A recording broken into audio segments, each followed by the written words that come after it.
ونصلي على رسوله الكريم أما بعد فأعوذ بالله من الشيطان الرجيم بسم الله الرحمن الرحيم ألا إن أولياء الله لا خوف عليهم ولا هم يحزنون الذين آمنوا وكانوا يتقون لهم البشرى في الحياة الدنيا وفي الآخرة لا تبديل لكلمات الله ذلك هو الفوز العظيم صدق الله مولانا العظيم আজকের এই মুহূর্তে ভার্চুয়াল অনুষ্ঠানে যারা সারা পৃথিবীর যে যেখান থেকে আপনারা সংযুক্ত হয়েছেন, বিশেষ করে এর আয়োজকবৃন্দ, এই উপমহাদেশের শ্রেষ্ঠ অলি এবং ইমাম এবং আমিরুল মুজাহিদিন, আমিরুল মুমিনিন হযরত সৈয়দ আহমদ শহীদ বেরেলভী রহমতুল্লাহ আলাইকে কেন্দ্র করে, তার ওয়াফাত দিবসকে কেন্দ্র করে আজকের আমাদের এই সুন্দর আয়োজন। ফুরফুরা দরবার সহ এবং বাংলাদেশ এবং ইন্ডিয়া এবং সারা পৃথিবীর যে যেখান থেকে আপনারা সংযুক্ত হয়েছেন, আসসালামু আলাইকুম ওয়া রাহমাতুল্লাহি ওয়া বারাকাতুহু। আমরা সকলেই জানি যে এই উপমহাদেশে যারা ইসলাম প্রচার করেছেন তারা কিন্তু আউলিয়া পীর মাশায়েখ। আমাদের এই দেশে সাহাবী এখানে আগমন করেছেন।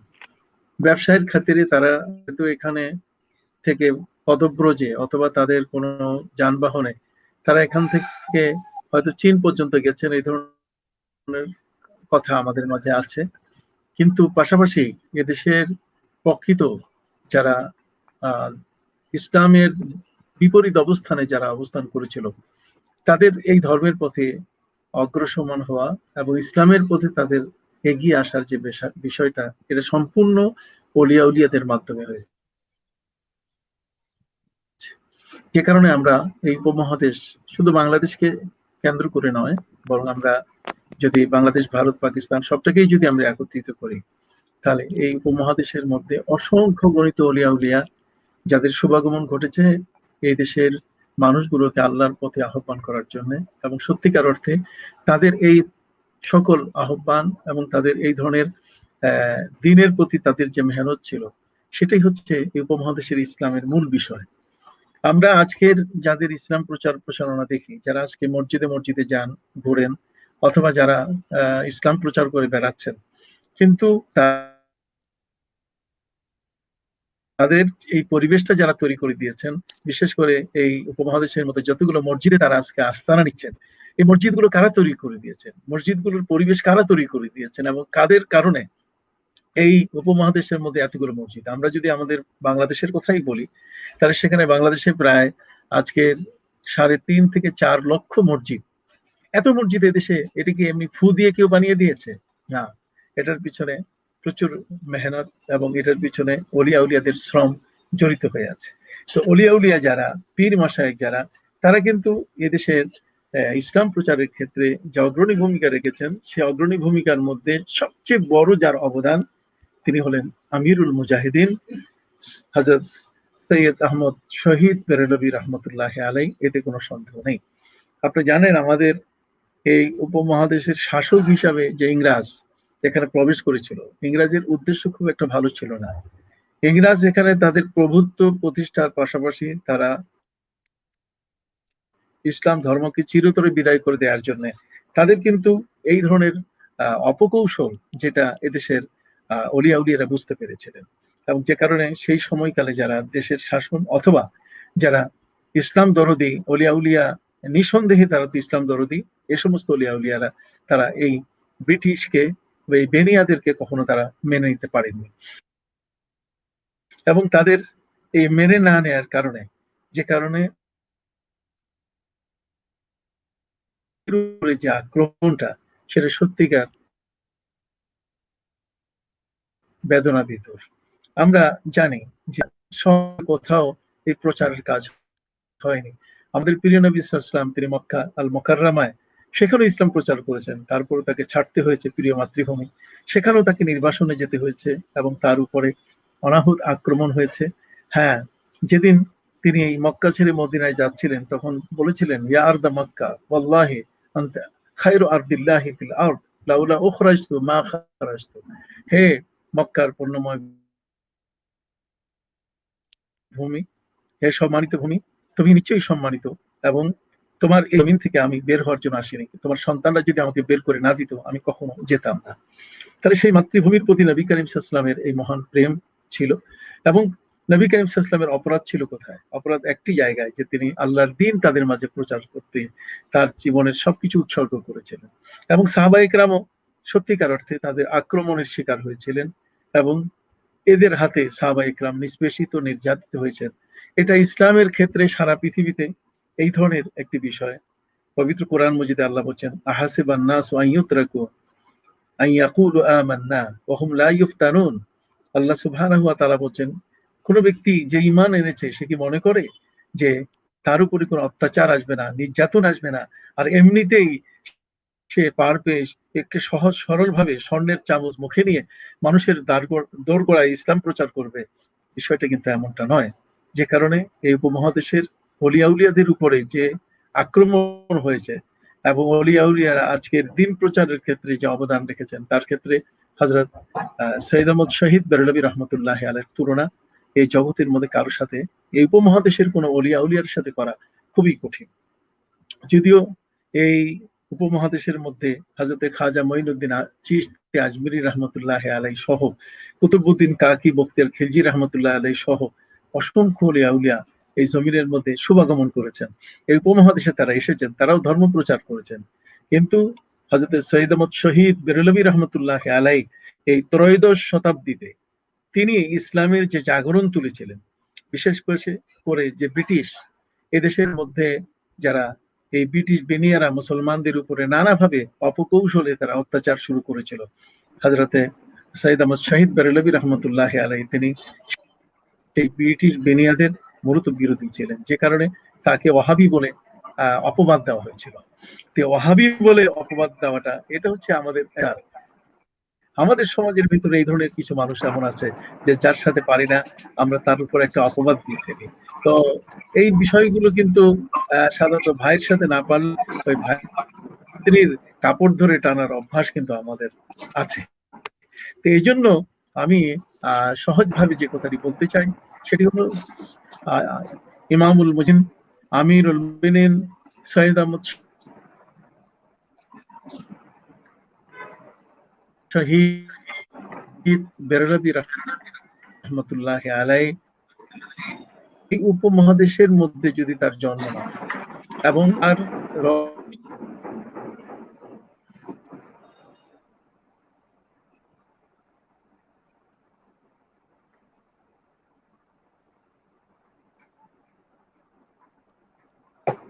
তাদের বিরুদ্ধে যা করা দরকার তা যেন করে। প্রকৃত অর্থে তারা ইসলামের জন্য এই জমিনকে তারা স্বাধীন করতে চেয়েছিলেন। ইসলামের ক্ষেত্রে ইসলামের জন্য বিষয়টাকে এক সুগম করার জন্য সৈয়দ আহমদ শহীদ বেরলভী রহমতুল্লাহ আলাইহি মূলত সেই জিহাদ। আর জিহাদ এ কারণে যেহেতু সেই সময়কালের এই যারা এই দেশে এই উপমহাদেশে যারা বাস করছিল এই বেনিয়াদের দালাল যারা, বিশেষ করে শিখ জাতি, এই শিখ জাতি তারা কিন্তু মুসলমানদের উপরে যে পরিমাণ অত্যাচার করেছিল, মুসলমানদের উপরে এই অত্যাচারের পরিমাণ এত বেশি পরিমাণে বাড়িয়ে দিয়েছিল যে কোনো অবস্থাতেই এদেরকে আসলে ক্ষমা করার কোনো সুযোগ ছিল না। ওই সময়কালে কি এই উপমহাদেশের মধ্যে আর কোনো আলেম ওলামা ছিলেন না? অবশ্যই আলেম ওলামা ছিলেন, কিন্তু হযরত সৈয়দ আহমদ শহীদ বেরলভী রহমতুল্লাহ আলাইহি যেহেতু তিনি আধ্যাত্মিক জগতের দুটো ক্ষেত্রে বড় মাপের একজন ওলি ছিলেন। একদিক থেকে যে ইসলাম কখনো কারো কাছে নমনীয়তা প্রকাশ করবে না, বাতিল সে দবনে ওয়ালে আয়া সে মানে হি হাম সদবার কর চুকা তু ইন্তেহা হামারা। বাতিলের কাছে মাথা নত করার অভ্যাস কখনো ইসলামের মধ্যে নেই। हम तो मुसलमान हैं, पीछे हटने वाले नहीं, सीने हैं सामने सरनगू करने। আমরা মুসলমান, আমরা কখনো পিছু হটতে জানি না, আমরা কিন্তু সিনা আমাদের সামনে আমরা অগ্রসরমান একটি জাতি। বাতিলদের হযরত সৈয়দ আহমদ শহীদ বেরলভী রহমতুল্লাহ আলাইহি তিনি ছিলেন ত্রয়োদশ শতাব্দীর একজন যুগ শ্রেষ্ঠ মুজাদ্দিদ। তার মূল বিষয়গুলোর মধ্যে ছিল তাজদীদি বিষয়। তাজদীদ মানে তিনি সংস্কারক হিসাবে জগতে তার দেশ ছিলেন। আর আপনারা সকলেই জানেন হযরতে ইমাম আবু দাউদ রহমতুল্লাহ আলাইহি তিনি আবু দাউদ শরীফের মধ্যে عز وجل يبعث لهذه الأمة على يجدد لها دينها رواه আবু দাউদ। এক একজন মুজাদ্দিদ তিনি পাঠিয়ে দেন, যে মুজাদ্দিদ এসে ধর্মের সংস্কার করে। সত্যিকার অর্থে সেই সময়কালে ধর্ম হয়েছিল এবং শিখ সহ বিভিন্ন জাতি এই ইসলাম ধর্মটাকে নানাভাবে তারা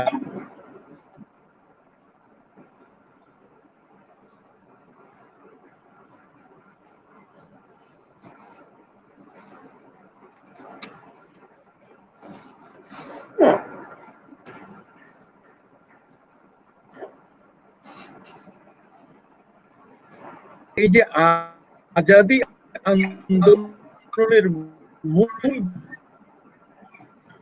ব্যক্তি হলেন হযরত সৈয়দ আহমদ শহীদ বেরলভী রহমতুল্লাহ। কিসের আজাদি?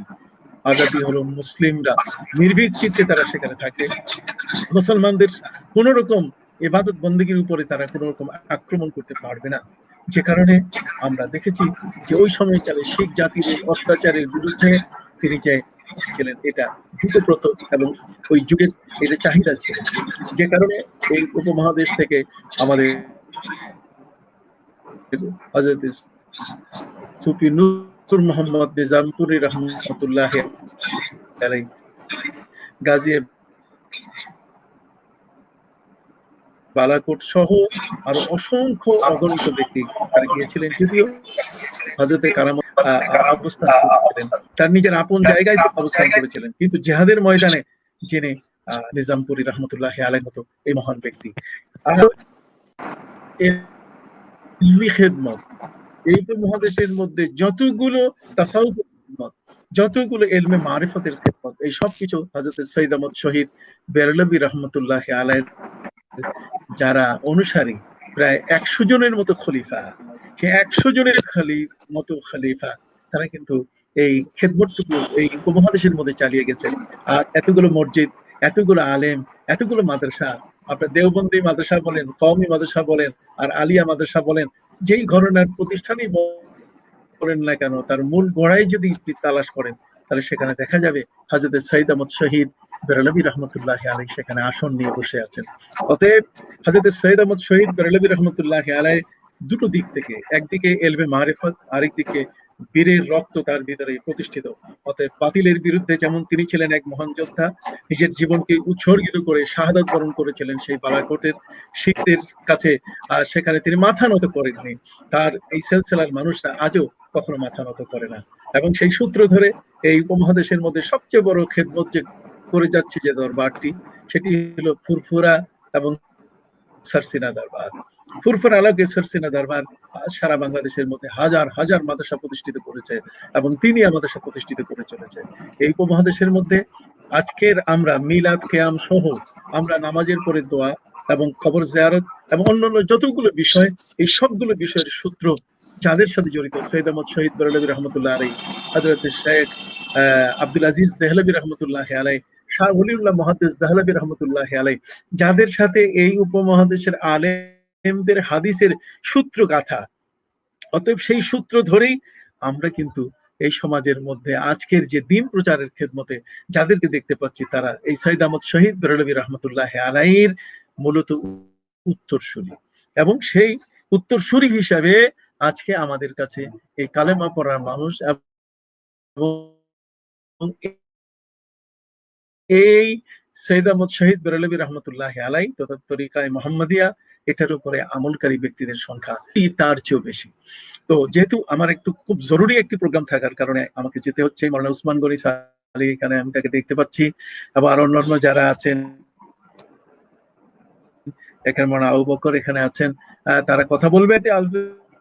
সানি যেমন ছিলেন দ্বাদশ শতাব্দীতে, ছিলেন হযরত শাহওয়ালিউল্লাহ মুহাদ্দিস দেহলভী রহমতুল্লাহ আলাইহি, ঠিক এমনি করে ত্রয়োদশ শতাব্দীতে এই উপমহাদেশের হাল যিনি ধরেছিলেন তিনি হলেন সৈয়দ আহমদ শহীদ বেরলভী রহমতুল্লাহ আলাইহি, এবং তিনি আমিরুল মুমিনিন, আমিরুল মুজাহিদিন ছিলেন। নিজের মাথাকে দিয়ে হলেও তিনি ইসলামকে রক্ষা করেছেন। শির দেগা আমামা নেহি দেগা, এটি তিনি বাস্তব প্রমাণ করেছেন যে আমরা মাথা দিতে পারি কিন্তু আমরা আমাদের ধর্মকে কারো কাছে আমরা লাঞ্ছনার পাত্র করতে পারি না, কাউকে আমরা বিকিয়ে দিতে পারি না। এজন্য আমি মনে করি যে আসলে হযরতে শহীদ সৈয়দ আহমদ শহীদ বেরলভী রহমতুল্লাহ আলাই, আমরা তার অনুসারী, এবং উপমহাদেশের মধ্যে আজকে যারা শুধু নাম ফুটায়, শুধু বলে যে আমরা সৈয়দ আহমদ শহীদ বেরলভী রহমতুল্লাহ উত্তরসূরি, মূলত কর্মকাণ্ডের ভিতরে তাদের উল্টা, খালি কথায় কথায় কাফের ফতুয়া কাফের ফতুয়া। আমরা দেখেছি সৈয়দ আহমদ শহীদ বেরলভী রহমতুল্লাহ আলাইহির জীবনে এই ধরনের কোন ফতোয়াবাজি তিনি করেছেন কিনা এটা আমাদের কাছে জানা নেই। আজ সারসিনা দরবার সহ এই বাংলাদেশে অসংখ্য দরবার এই আলোকেই কাজ করে যাচ্ছে, যাদের মূল সূত্র হলেন, উৎস হলেন, যাদের মাশরাব, মানে যেখানে এক ঘাটে আমরা সবাই মিলে একত্রিত হই, আর সেটা হলো সৈয়দ আহমদ শহীদ বেরলভী রহমতুল্লাহ আলাইহি। যে আজকে যারা আয়োজন করেছেন, জনাব মোহাম্মদ হোসেন, আপনাকে আমি মোবারকবাদ জানাই, বিশেষ করে আজকের এই সুন্দর আয়োজন করার জন্য। আর আপনারা চালিয়ে যান এই বাংলার জমিনে সৈয়দ আহমদ শহীদ বেরলভী রহমতুল্লাহ আলাইহির যে সকল মিশন এবং ভিশন, সেটা এখানে প্রতিষ্ঠিত হবে। আমরা আজকে চেষ্টা করে যাচ্ছি, এবং আমাদের সরকার প্রধান তারা কখনো অলিয়া উলিয়া বিরোধী নয়। আমাদের সরকার প্রধান, আপনারা জানেন, মাননীয় প্রধানমন্ত্রী শেখ হাসিনা, জননেত্রী শেখ হাসিনা, তিনি নিজে শেখ বংশের, তিনি ইরাক থেকে তাসউফপন্থী বংশের একজন নারী। তিনি আমাদের বঙ্গবন্ধু শেখ মুজিবুর রহমান, হাজার বছরের শ্রেষ্ঠ বাঙালি, তিনিও কিন্তু এই শেখ হিসাবে তিনিও নিজেকে পরিচয় দিয়েছেন, আমি মুসলিম, আমি কমিউনিস্ট নই।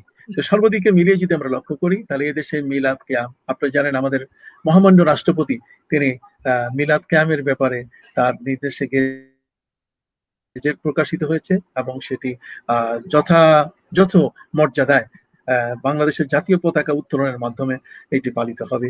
এই সব বিষয়গুলোতে এর সৈয়দ আহমদ শহীদ বেরলভী রহমতুল্লাহ আলাইহির একটি বড় ধরনের অবদান এর পেছনে আছে, নেপথ্যে কাজ করছে। তো কাজেই সেক্ষেত্রে আমি সবার কাছে যেটা বলতে চাই, আপনারা অবশ্যই এই বিষয়ে আরো বিদগ্ধ জন এখানে আছেন, তারা আরো সুন্দর সুন্দর আলোচনা করবেন। আমি আমার সময়ের অভাবের কারণে আমি থাকতে পারলাম না। জনাব মোহাম্মদ হোসেন, আপনাকে ধন্যবাদ জানাই, আর আজকে যারা এখানে আমাকে কথা বলার সুযোগ দিলেন আপনাদেরকে মোবারকবাদ জানাই। ভালো থাকুন, সুস্থ থাকুন। আসসালামু আলাইকুম ওয়া রাহমাতুল্লাহি ওয়া বারাকাতুহু।